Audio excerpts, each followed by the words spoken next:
And welcome back, everyone, to Box Office Report. Today, on the 22nd of June, 2025. And did I get the box office right? I think, I don't recall if I got the box office right or not. I think I predicted, from what I was hearing, the tracking was higher on 28 days later than what it turned out to be. So even if I didn't get it right, we still have a solid box office. Again, another 100 million plus a weekend at the box office when you actually stack it all up. How to Train Your Dragon came in number one again with 37 million, dropping about 56.3%. Makes sense with a big animated film coming out. Big.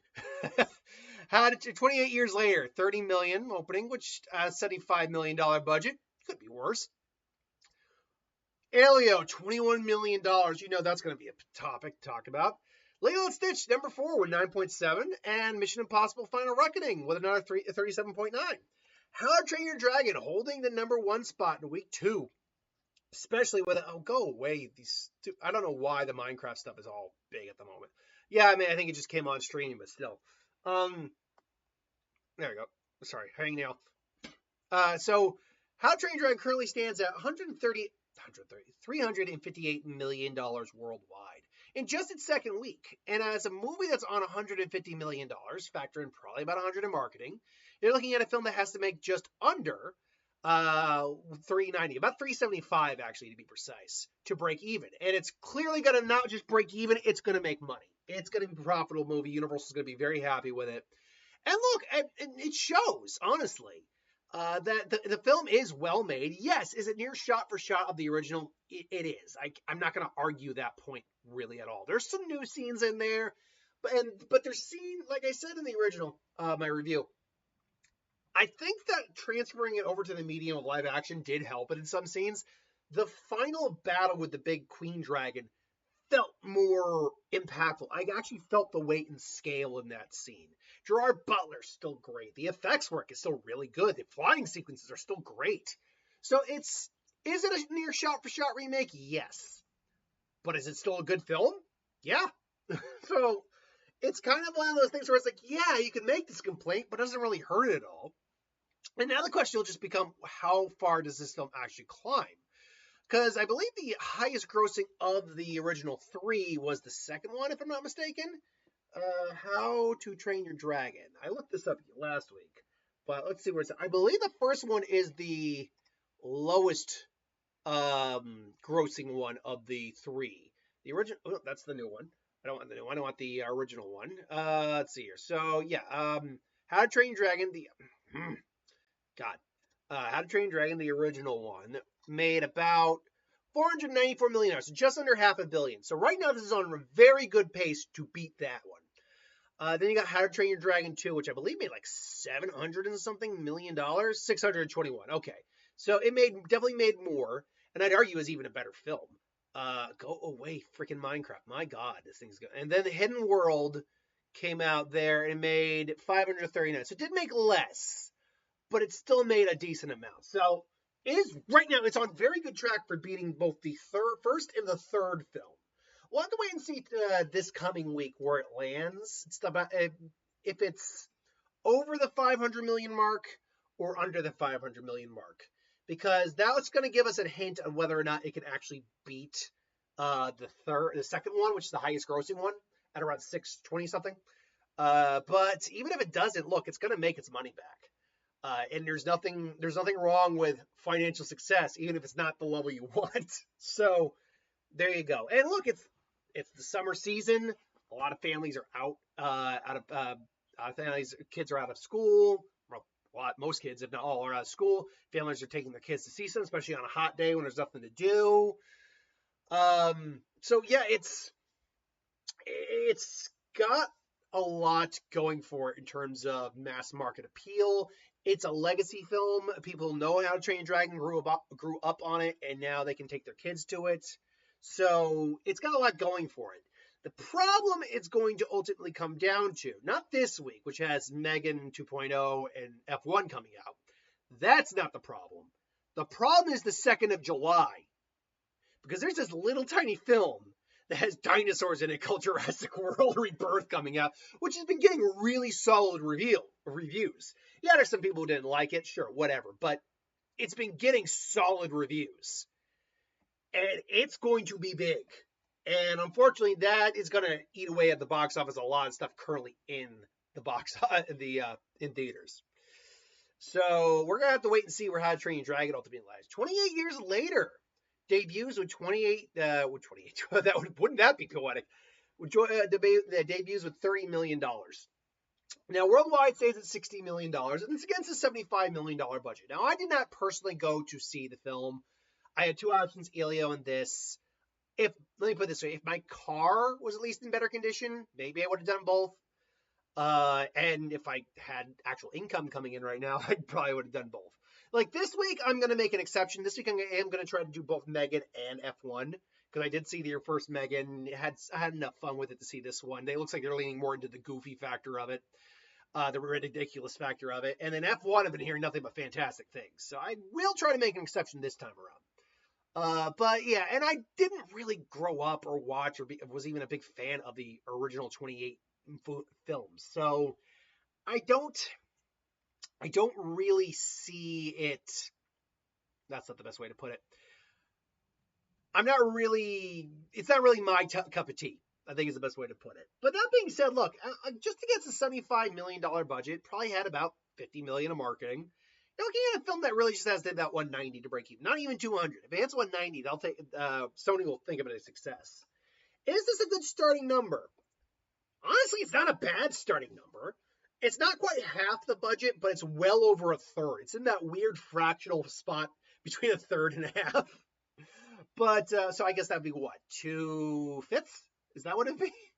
No, that's because I think that'd be like 40%. 40% is that middle ground, roughly speaking.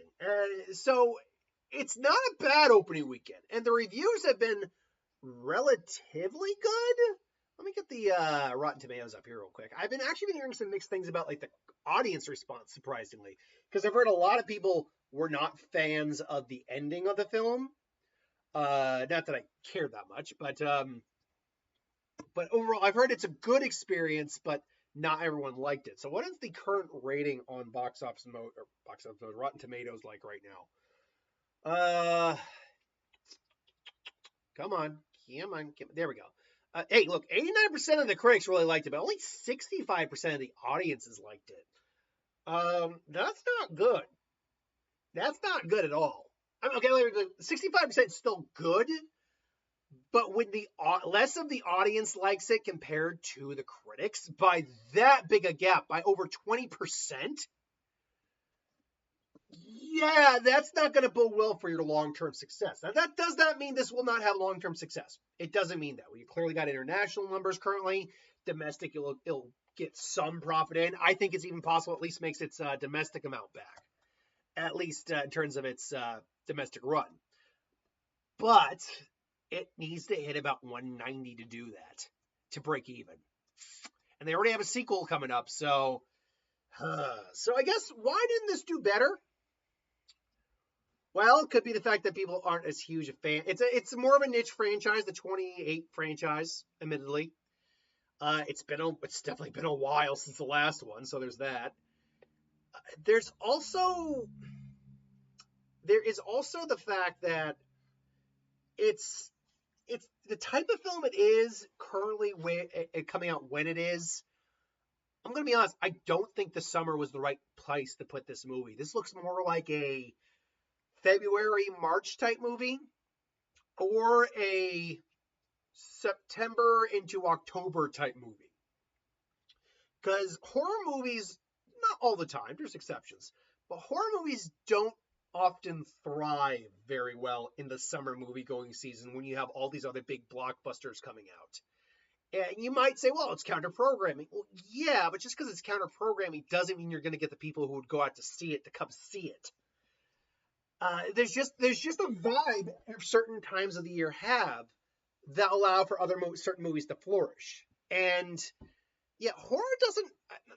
I'm just racking my brains at the moment for like horror films in like recent years that came out during the summer movie going season that actually did well. I mean, you can count the Quiet Place movies. You could. Those did well. Those are definitely got some horror elements to, and definitely are horror on some level. But apart from that, I am racking my brains a little bit on that. I'm not saying it hasn't happened. Let me know if you can think of any horror movies that have done well during the summer. I'm sure it's happened, but I'm talking more even recently. But I think, yeah, this might not have been the best time of year to be putting this movie out. You might be thinking, well, it's going to be a summer movie. Yeah, but not every film works as a summer movie. Like, no joke. Let's use Wicked for an example. It's a weird comparison, but I think this is actually an apt comparison. Wicked still could have done well in summer, no doubt about that. I very little. I'm not questioning that. Could have done like 4, 5, 6, 500 million, but it made $717 million. Why? Came out during the Thanksgiving holiday into Christmas period, which means you had a lot of people who had multiple vacations, a lot of time to go watch it, fall in love with it, and rewatch it. And you didn't have quite the murderer's row you have in summer. Yeah, you still had Gladiator, which didn't hurt at all. Moana 2, admittedly. Mufasa. And Sonic. But that was really it in terms of the things that could come out and really do much to it. Here, let's just look at 28 years later, for example. Let's look at just starting May. You had Lilo and Stitch, How to Train Your Dragon, Thunderbolts, which isn't really out anymore, but that I'm just making a point. Mission Impossible. Did I mention Ballerina? If I hadn't, Ballerina. Elio, which didn't do very well, but still Elio. I'm blanking on. I'm blanking on the most another one that came out in June. You're gonna have F1, and then you got July, which is you want to talk a murderer's freaking row of movies next month. Holy crap! Jurassic World, Fantastic Four, Superman. Not exactly in that order. Plus, I believe there's also a Smurfs that would still do something. So you might be saying, well, that's still counter-programming. Yeah, but it doesn't matter if everyone's going to see everything else. So I actually think this was probably the wrong time of year to put this out. Speaking of which, Elio, $21 million worldwide, $35 million against a $150 million film. Did not have a good marketing budget. Probably had like 50 to 75 million in marketing. I wouldn't even go 100 million. So that means you're looking at a film that has hit about 330 to break even. For all the goodwill they got with Thunderbolts in terms of reputation, and Lilo and Stitch financially, oh my God. You want to talk about a loss on Thunderbolts, which wasn't a big loss. It was a few tens of millions. And Captain America, which nearly broke even. You want to talk about a loss? You want to talk about Bath they're going to be taking on this film? Holy crap. We're talking hundreds of millions lost. So, why? What happened here? Because I got it right here. Elio's got really good reviews from both the critics, 84, and audiences, 91%. So what happened here? So first of all, this could have an elemental type of scenario where it does actually just build and build and build. But I can tell you immediately a problem. It came out while How to Train Your Dragon and Lilo and Stitch were still in theaters. And still, you saw the box office. Hold on. How to Train Your Dragon made 37 this week. Lilo and Stitch made 9.7. Between them alone, they made about almost $47 million worth of money that could have been going to Elio. I'm not saying it would have all gone to Elio, but I'm saying it probably would have taken a chunk of that and still probably wouldn't have had a good opening. So right out the gate, and that's a problem. Like, you had too many family-friendly content out, just too much. And they're far better, and frankly, Lilo and Stitch and How to Train Dragon, in my opinion, are better films than Elio. That might be a hot take. I, at best, like Elio. I raised my rating from like a 4 to like a 5.5, maybe a 6. But I actually did not love Elio. I did not. Didn't think it was god-awful, but I had a big problem with the lead character in that film. And because he's your lead, it's not something that you can just ignore in the film. So there's that. But beyond that, I think it's the same problem a couple of these films had, because a couple of these films, like Ballerina, like I'm trying to think of a couple others I know got pushed. Thunderbolts got pushed, but that doesn't really count in this case. A lot of these films got pushed, and therefore their marketing just continued on, because it was partly due to the actors and writers strikes and all that. So they definitely had to push, certainly, but it hurts. Being pushed off as long as it is hurts when you're just constantly seeing the same trailers that lie to you, by the way. Like, oh my god! Like, again, I was watching Cinema Therapy's review the film, kind of in the relationships with the creators, and oh my, they showed the clip of the trailer, and oh my god, they didn't just mislead you; they straight out lied to you about how the relationship worked in that movie. Because if the relationship in the trailer is what we got in the movie, I would have been a lot more for it. Would have felt a lot more for the character of Elio. As it stood, though, half the time, like, F this kid. Like, this kid's a little shit. Like, and again, I don't want to get into it like I got into my review, but I'll just say this. People kind of liken it to the Lilo Stitch scenario, and it is the Lilo and Stitch scenario to a certain degree. But the difference is when they fought, they ended up making up. They were still family. Without too much spoilers, you do not get that here until near the end. And it's not, I don't think it earned it, frankly. Anywho, but I think it's the same issue Ballerina had. They just were marketing it for too long, and the trailers weren't even all that good. So you have not the best marketing campaign that goes on for way too long, and we just get tired of seeing this film just being advertised to us. And yeah, it's gonna hurt you.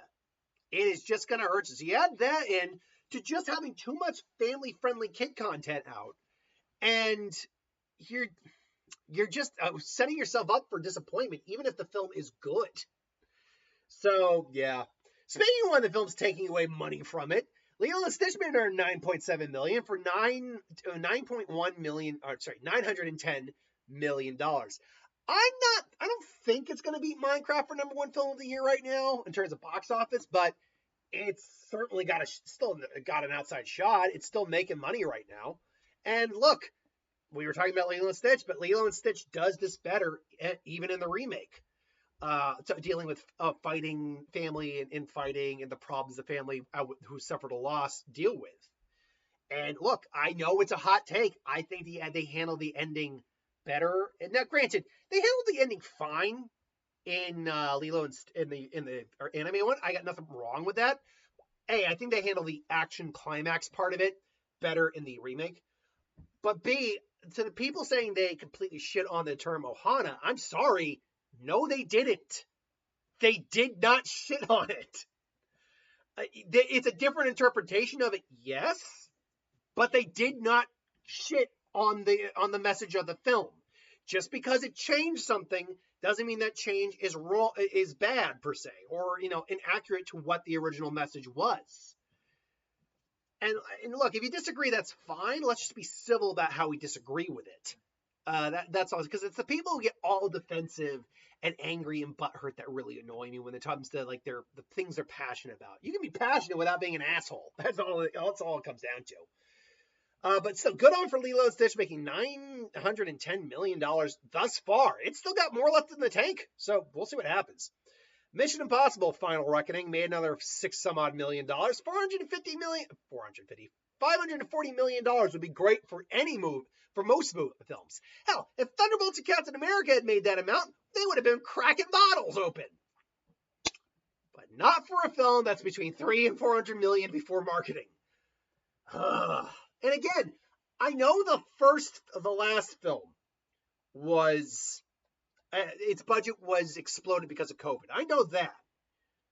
But I don't believe this one's was, because this one was made, they weren't shot back to back as far as I know. As far as I know, maybe they were.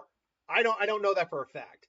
But if they were, it would make sense. But if they weren't, then yeah, that's not good. Like, realistically, 200, 250 at most is what this film should have been made on. And look, and then you factor in the 150. So even if you did 150 in marketing, which I think is what the averaged amount is, it still means this film needed to make about 600 million just to break even. So unfortunately, yeah, it's just a film that got killed by either this overinflation, whatever it was. It got killed by that. Materialist, $5.8 million, $31 million against a $20 million budget, which is actually not bad, all things considered. It's also got decent reviews for what it's worth. Where does it stand? Which week is this for it? The Material. It's only its second week, but it didn't open that large, and it's only made 5.8 million for the second week. So even if it drops like less than 50 again, that's only at best 3 million. So its only hope really lies in the international box office. That's where its hope lies. So speaking of which, another film that its only hope lies in the international markets, Ballerina, man. You must have seen her. Losing all that cash. Ballerina, you must have seen her. Losing a lot of money. Crossed 100 million. Yay.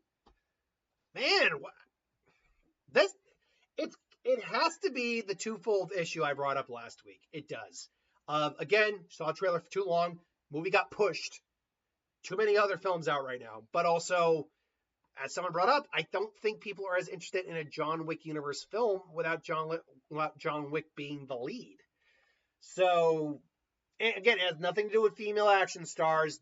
Don't be someone who tries to push that mindset. Because we have plenty of female action. I brought examples up last week where that doesn't work. But, yeah, it sucks. It's unfortunate. I really enjoyed the film. It was a lot of fun. Karate Kid.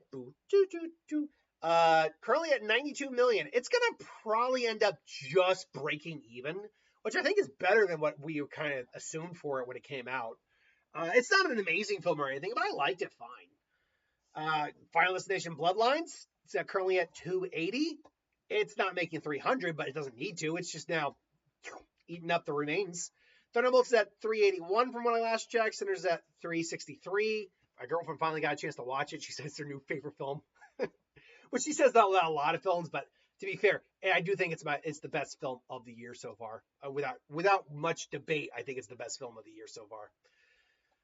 So yeah, it was still a good week at the box office, but man, Elio did not do well, unfortunately. But maybe it could have Elemental type legs, maybe. This week we've got Megan 2.0, F1 the movie, and something called Tatami, which won't be a big factor in the main box office. Now, I don't know what each of them are currently projected at. Let's see here. F1 tracking numbers. Let's find out. Let's see. F1 movie tracking numbers. Tracking numbers. All right. Do we have any sort of tracking on it right now? F1 forecast, bullish momentum. F1's bullish momentum continues. Okay, so they're what? Earning bad guys too. What are you talking about? Opening world? Maybe are you talking about like a worldwide opening with that? Because I've got 59 to 75, opening 165 to maybe that's like a worldwide opening.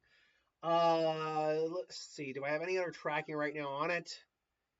Okay, so that one says 47. That one's saying maybe 59 to 75.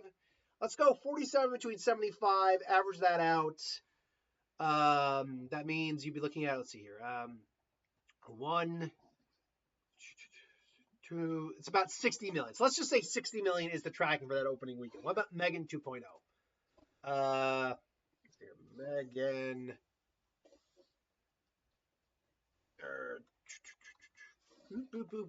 boop. Megan 2.0. Tracking numbers. Tracking. Come on, give me tracking. There we go. Tracking. What is it possibly tracking at? Okay, Megan 2.0 allegedly is for. Okay, so we do have some box office tracking on, at least from Reddit, at least. So they're predicting maybe 16-ish million to is not doing. But someone's saying nah. Oh, no, that's just people discussing. Okay, so not doing less than 30. This was. Okay, so here's my prediction, because I do actually think Megan 2.0 will probably do at minimum 20 plus. possibly even 30 plus. And yeah, F1's going to be the big boy in the block, getting a lot of rave reviews. Trailers are looking great. So I'll go F1. I'll go Megan 2.0. How to Train Your Dragon. 28 years later. And Elio. I think, luckily, I think everything in the bottom four and beyond are too low for even Elio to take a massive drop and still be at number 5 and still be out of the top 5. So yeah, that's gonna be your predictions. F1, Megan 2.0, literally, it's just gonna be this. Just add Megan F1 and Megan 2.0 as the number 1 and number 2 spot. That's what it looks like, I think. But I could be dead wrong. Let me know in the comments below what you think. Thanks for watching. Hope you enjoyed. Like, comment, share, subscribe, and I'll see you next time.